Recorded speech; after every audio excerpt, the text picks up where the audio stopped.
Hi all, and welcome back to the channel. If you haven't noticed already, I've got a new racket.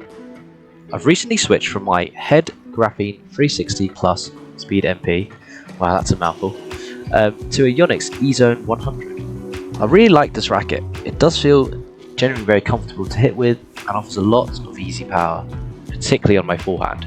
I also feel I can hit winners or look to close out the point much easier than with my previous racket, which is obviously great.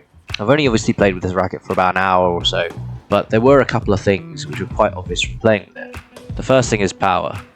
The racket is a lot more powerful than the previous racket, perhaps due to the increased sweet spot and also thicker beam. The power was almost surprising during this session, and at first I did have to reduce the amount of power I was using, so I could just pull shots into the court. That being said, it was also a positive because due to the size of the sweet spot, I often found it much more forgiving on shots which I would have to usually power through to get into the court on my old racket. So once where maybe you're doing on a half volley or you sort of push back, you'd have to use about 50% less power. However, it did feel also quite unforgiving on my backhand, and particularly if I was hitting the ball whilst it was high up in the air, the ball would easily fly out or sometimes even die on the strings.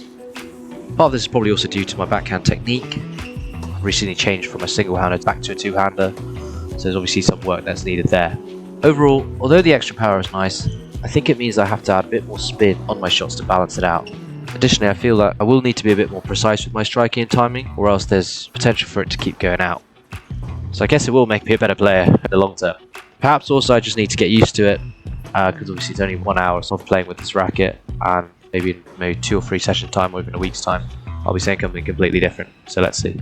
Liam and I played a couple of tiebreaks too, which I've added to the back of this video, so please enjoy them. Sorry about the camera angle, especially on the sort of ad side where the returner, you can't really see them. So I'll look to zoom out a little bit more in the next video. Thanks again for watching. Cheers.